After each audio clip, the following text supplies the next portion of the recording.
Welcome back to A Bite from the Money Sandwich, where we provide practical and easy to understand tips and ideas on how to manage your money better, so as to let you retire with comfort and on your own terms.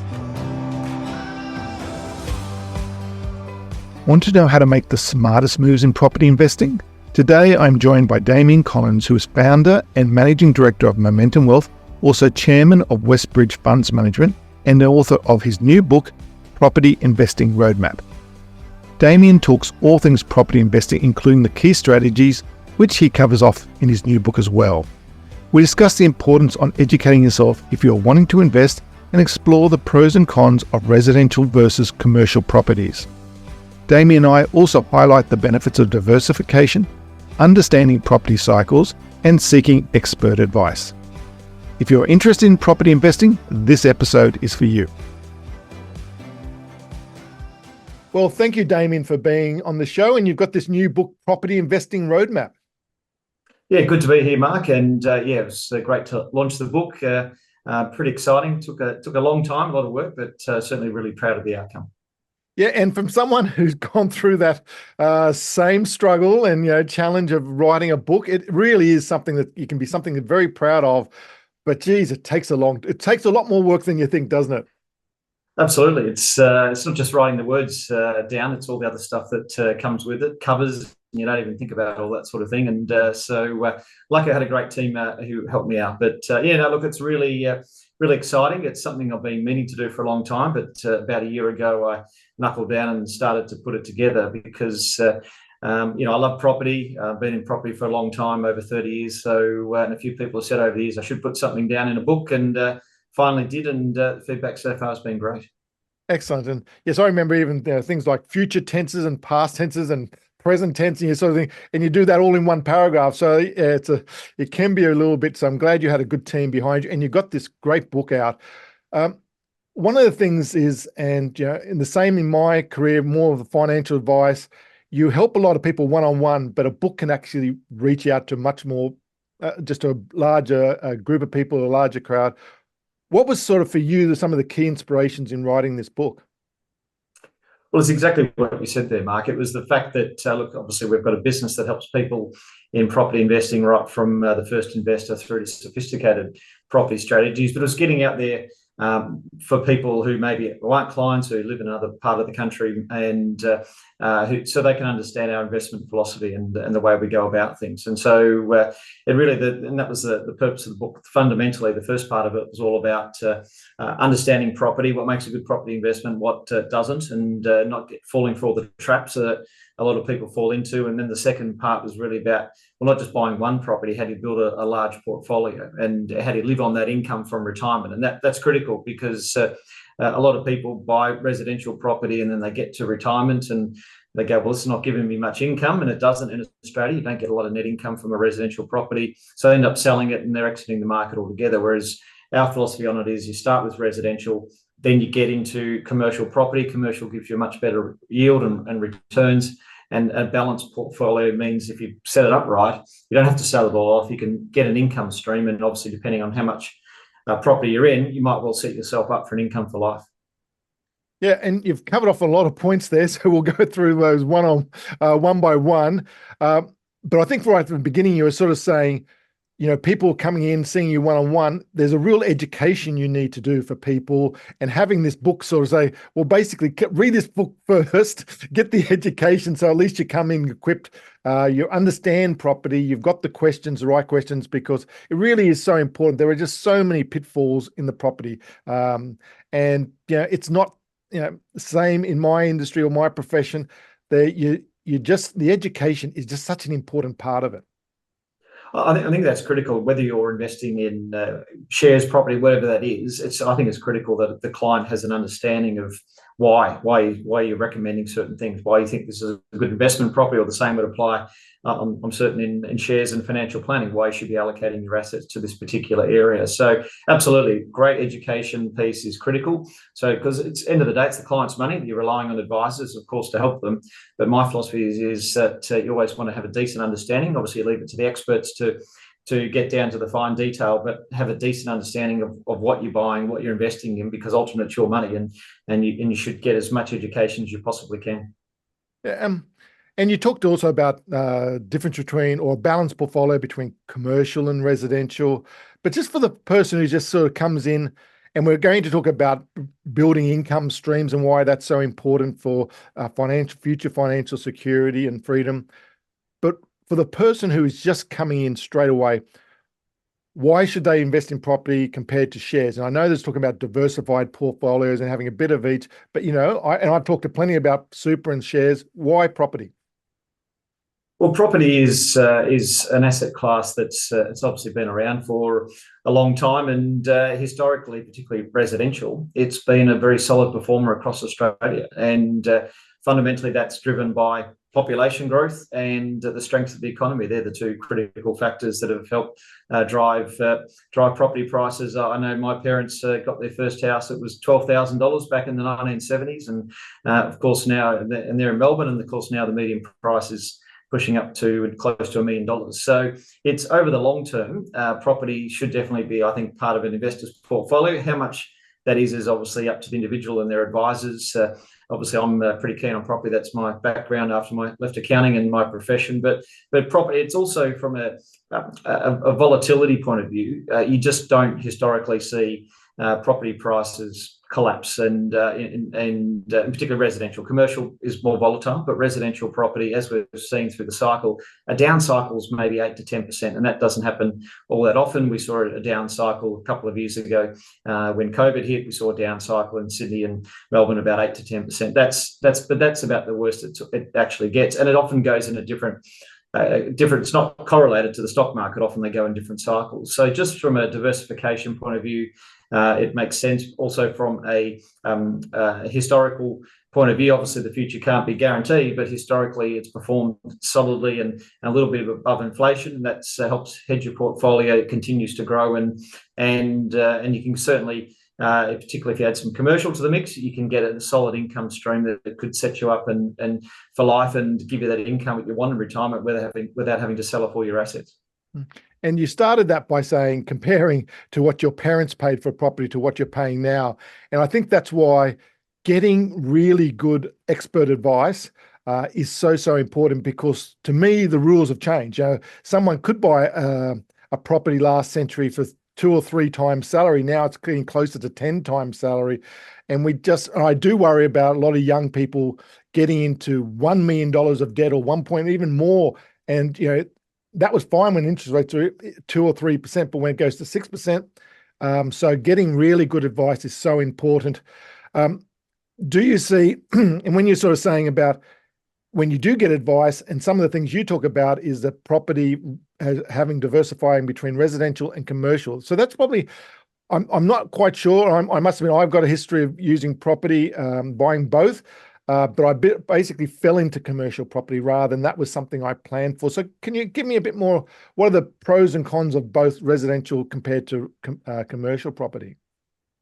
Yeah, Mark, residential is, and that's where most of Australian investors gravitate to. And I understand why. It's something they know and understand. They've generally obviously got their own home, and they like residential property. And residential property is one of those assets where even in a bad market, you generally can still get a tenant. You might have to drop your rent.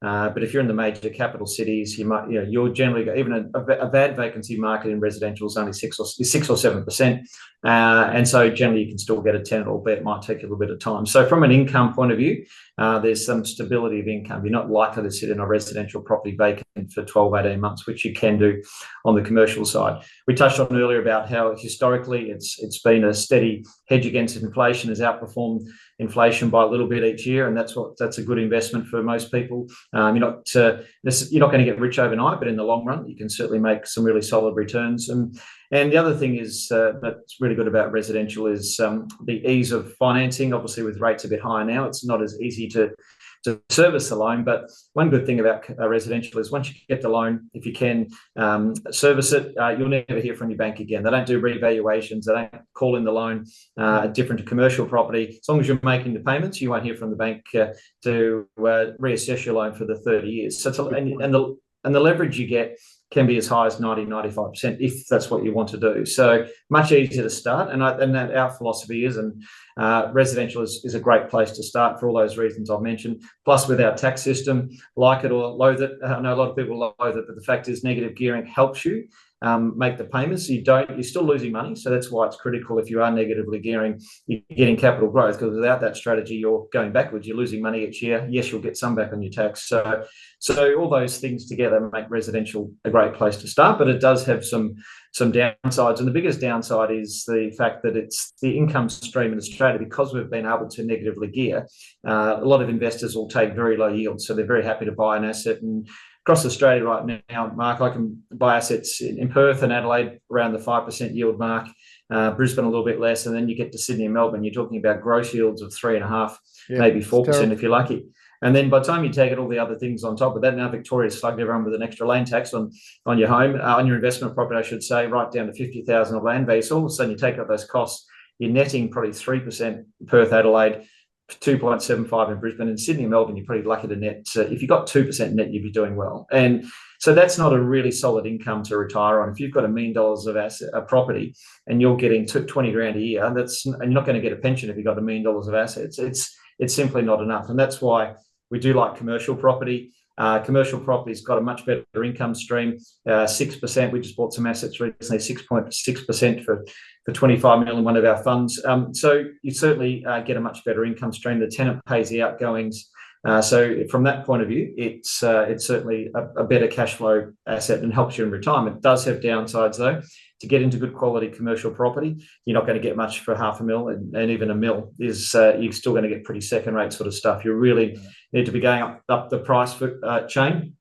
The other thing to be aware of in commercial property is that the vacancy risk is high. So in a residential property, you might go vacant. Generally, you'll get a tenant if you drop your rent. Sometimes in commercial, it can sit there and sit there. And if you go into the CBD in Sydney or Melbourne at the moment and look at some of those B-grade office towers, they're sitting vacant and they'll still be vacant in 3 years. So you wouldn't want to be owning one of those ones. So, and to get in directly into a commercial property, it's very concentrated. So, for an average person, one single property, and if they've spent $1 or $2 million, it's a big chunk of their portfolio. So there are ways around it. We might get a chance to talk about that today, to go through into funds, into property funds. That's one way you can get access to good quality commercial assets by buying into property funds, whether they be listed ones or unlisted ones. But commercial property, if you can get it right, certainly as part of a balanced portfolio, is going to give you a much better income stream in retirement, which is exactly what people are looking for. And a lot of people may not realise that's one of the things you can do. When you have a self-managed super fund, you can have property under there, and actually commercial properties has that loophole that actually can be transferred over into your self-managed super fund, whereas residential property, you have to sell it, put the cash in, and then buy a property again. So there are definitely pros and cons for both, but I really do like as one alternative, if you don't actually have the funds for commercial property, that you can do through funds, and we will touch on that. But let's just get back to, if you wouldn't mind, getting started. And I'm sure that's what a big part of your book is about. I'm someone who, exactly as you said, I'm in Sydney and I'm actually happy to pay the rent I am, because I'm only paying probably 2 or 3%. And if I want to, but I can afford an investment property, 6, 7, 800,000, and get 4, 5, 6% return on that, I don't really care where it is. It doesn't need to be in the same suburb I'm living here in Sydney. It could be in Queensland, could be in Adelaide, could be in Perth, as long as it's got good growth. And as you said, a good rental income, which eventually, hopefully, you will live off, or at least in the beginning, it helps pay the loan. Yeah, absolutely. And a lot of people do that. It's becoming more common where people rent in the suburb they like and go and buy an investment property elsewhere. And I think if you are going to get into residential property investment, you certainly want to be thinking outside just your own hometown and even your own suburb. So many people will buy an investment property within a couple of kilometres of where they live, just because they know it and they know that area. If you are going to buy an investment property, you've got to do a lot of research, because that small percentage growth, and that obviously applies to shares or to real estate, just a couple of percent additional growth each year over the long run is hundreds of thousands. It could even be millions over a 30-year period. So it's really about understanding the fundamental demand and supply. So you want to look in cities that have got population growth. More people helps push more demand for properties, and strong economies, because higher income means people can pay more for rents and pay more for properties. But critically, within those cities, sticking to locations. We like to target areas across the country that are gentrifying. So they're in early phases of rejuvenation. So what you might look at your Glebes and those sort of areas in Sydney that might have 35, 40 years ago might have been that flash, but they've gentrified over that period of time. They're near city locations. Same in Melbourne. Richmond is a location that I remember growing up in Melbourne was pretty much the pits. I wanted to live in Richmond in Melbourne, and now it's super popular because it had all the right things going for it. People with higher income started moving in, renovating, refurbishing, and that's where you get that outperformance and that extra 1 or 2% capital growth. And over that long period, adds up to substantial amounts of money. So yeah, I think as a residential property investor, don't just look in your own hometown. Don't just look in your own backyard.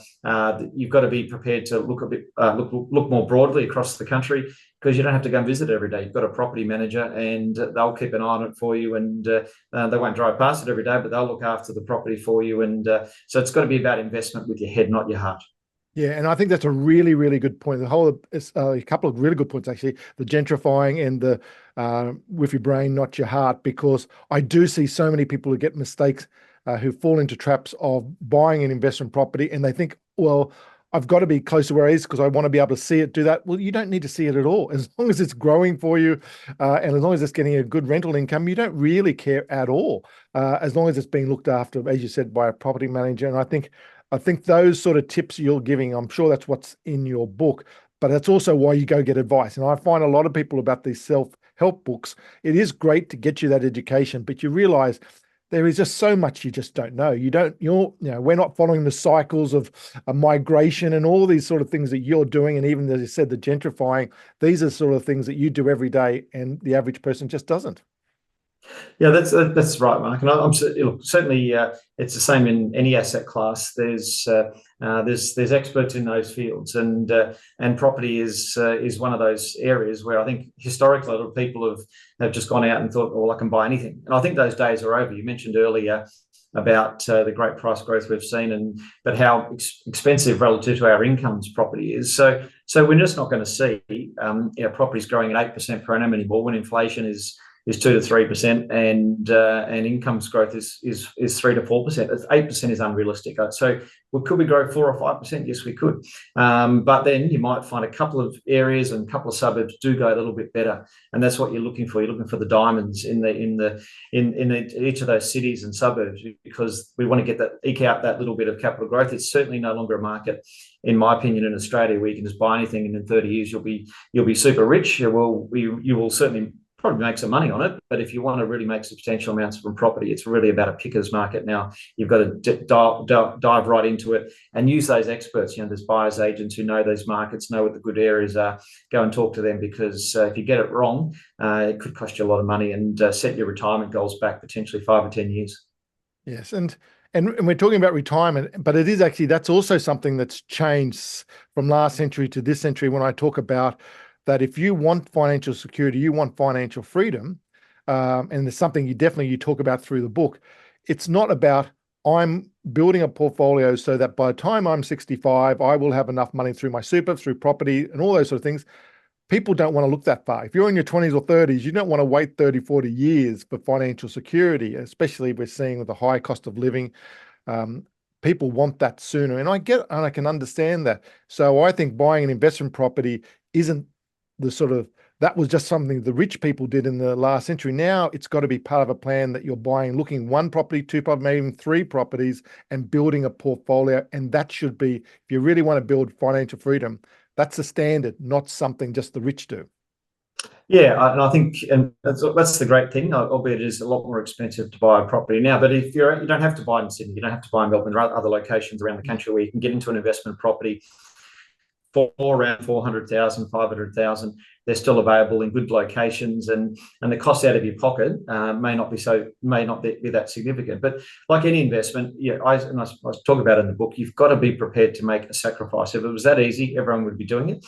But there are plenty of middle class people and people on average incomes who are doing it. There will be a little bit of sacrifice to start. You've got to get a deposit. Maybe that's equity in your home, or you've got to save a bit of a deposit for residential. And yes, you'll probably have negative cash flow for at least the first couple of years. But it is setting yourself up for the future. And I can certainly tell you now, based on the clients that we've got, and I see those who took the steps 10, 20, 30 years ago, where they're sitting now versus someone who didn't do anything. They're going to be a lot more comfortable in retirement. They're going to be able to live those dreams they want, go around the world, spend money. And if someone else who hasn't done that, it's never too late, but the longer you leave it, the harder it becomes to build substantial wealth through any investment class. And it shouldn't take, it is, as you said, hard, but it shouldn't take all your time. It's not, I see too many ads on Facebook and all this sort of saying, we'll help you buy a property every year. You'll have 10 properties in 10 years, but you're basically just building yourself a second job, full-time job there. So buying property is important, but you shouldn't be doing it that, and that's just crazy, isn't it? Yeah, I think 10 in 10 years is fairly optimistic, to be blunt. I think particularly for an average income earner, you're not going to see the growth in the values that rapidly that you're going to be able to keep leveraging up every single year. It's just not going to happen. But you can, over the longer term journey, certainly build a portfolio of 3, 4, or 5 properties, and I think that's a substantial portfolio for anyone. And so I think and the whole goal of it, obviously, when you're buying the property and getting all yourself set up, there's a bit of work involved in that, and using experts helps minimise that work for you, but there's still a little bit of work. But then once you've got that investment property, you shouldn't have to think about it regularly. You go back your day-to-day life, enjoy your job, enjoy your life, enjoy the work that you're doing, or enjoy your family time. It shouldn't be to that point where it's a second full-time job. There's something wrong there. You're not using the right advisors, or you've bought some bad properties that shouldn't take up that much work. Yeah, no, that's good points. And it's all about, you want outcomes, you want a better future life, but it should be, you should enjoy life, work-life balance, and all these sort of things. So in moderation. Now, you've had roles on the Real Estate Institute, Western Australia, and other positions. So you're probably in a pretty good position to give your views, because one of the things you did mention before is that we have negative gearing, and that comes up every election. What's your view? Is it here? Is it any chance that it could disappear? Or what's your views on, or any other legislation that could affect property investment? Oh, look, there's always talk about it. We know what happened in 2019 when Labor took it to election. That and franking credits obviously were the two things that killed them in the anyone who was trying to get ahead in the world. They weren't very popular policies, and the people voted with their in the ballot box, and we know the outcome. Look, there's always a risk of it. Look, ultimately, it's here. It's been around for a long time, and you can negatively gear shares. It's not just property, but that's properties where it's obviously used the most. Is all the studies show, and the Productivity Commission, the Reserve Bank, it's not going to bring down property prices very much at all, maybe 3 to 4%. But what it will do is put rents up substantially, because at the moment, Australians are willing to take a lower rental yield. The punting that they'll get capital growth, but the tax system helps them with that negative cash flow by giving them, allowing them to claim the loss against their other income. So all I think it'll do is, you'll see investors exit, you'll see prices adjust marginally, but you'll see rents rocket substantially.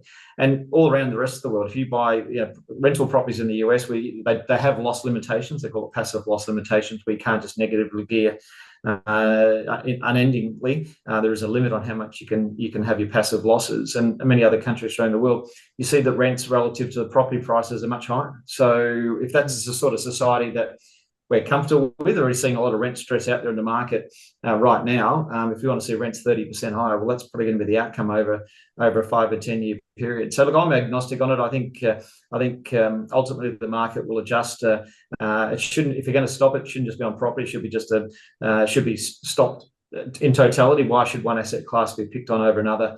But all it would actually end up doing is having very little impact on the property market in terms of affordability, but push rents up significantly. And I think that'd be a dumb policy, but that's always a risk. And I guess I think the one important thing though, Mark, is no one would ever, I don't think, in their right mind, and be a pretty brave politician to bring it in retrospectively.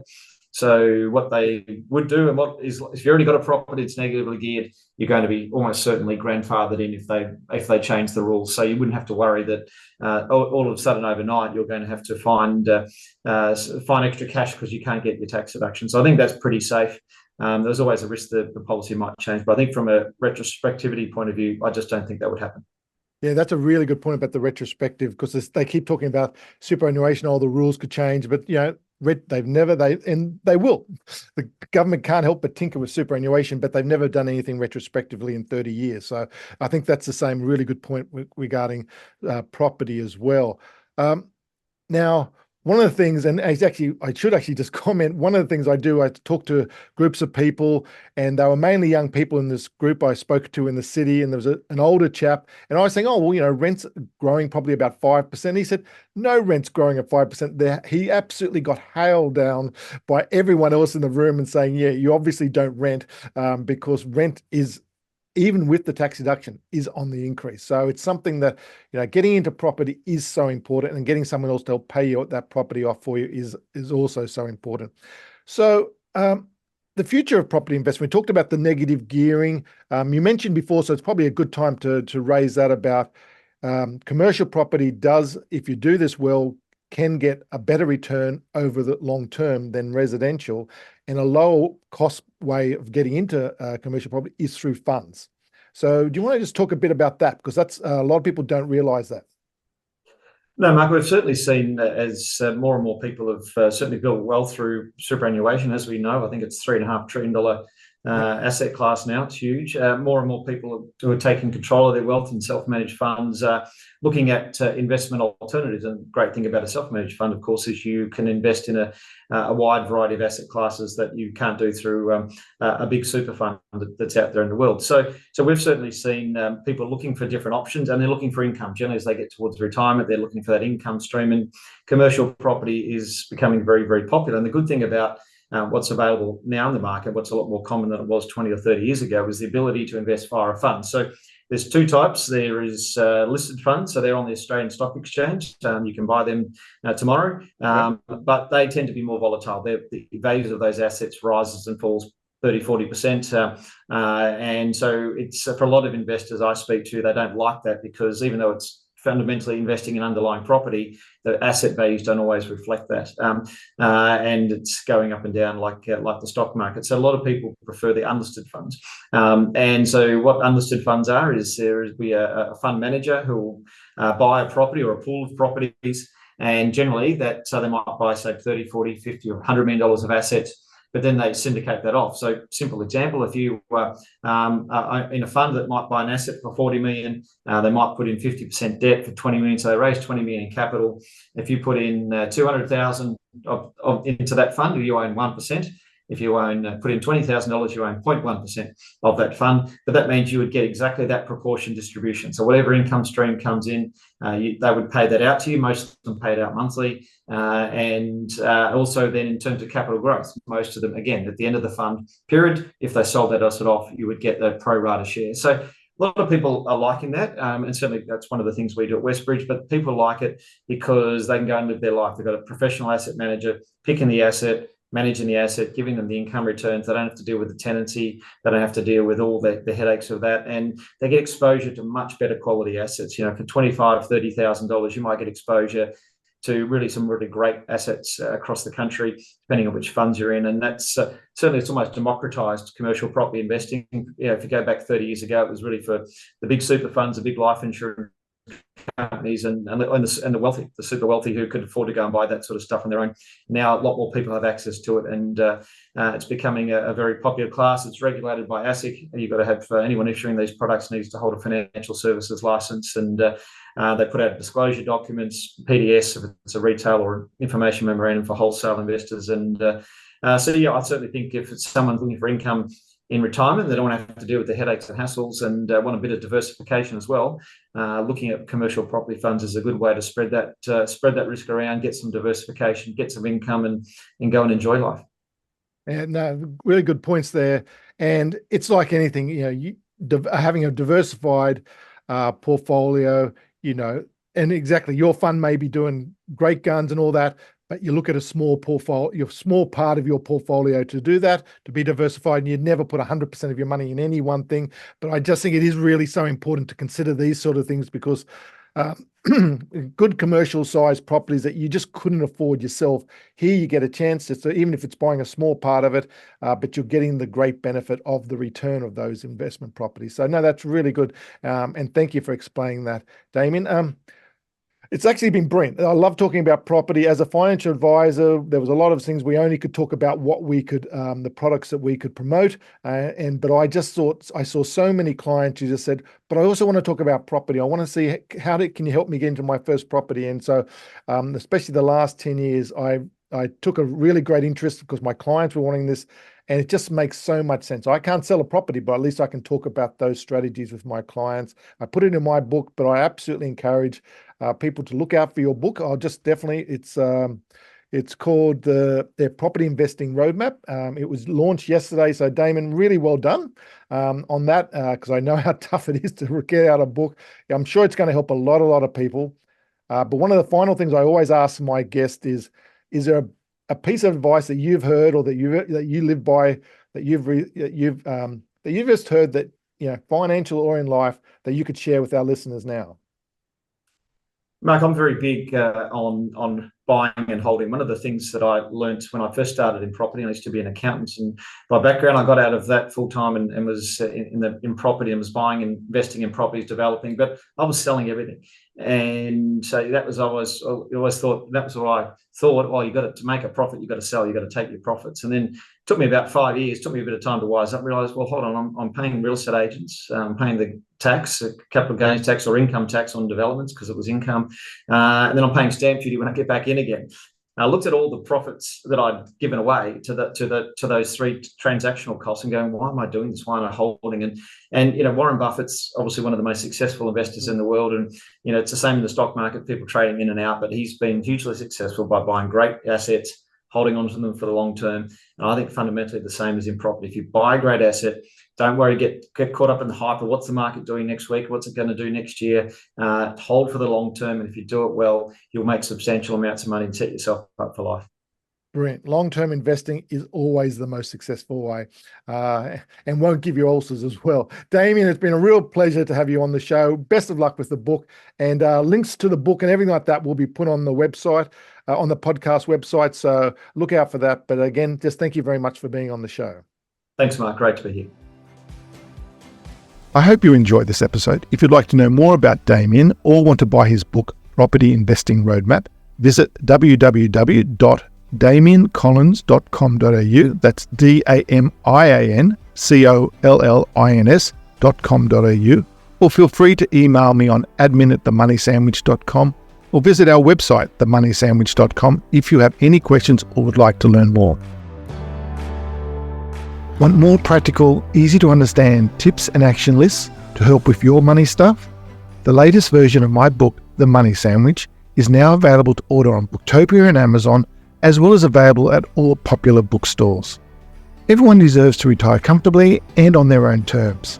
Make this the year you take action. As with every podcast, this information is not advice, as not personalised to your own situation. And past performance is never guaranteed for the future. What we are trying to do here is to provide tips, coaching and education to help improve your money knowledge, which we believe can only be a good thing. See you next time when we take another bite from the Money Sandwich.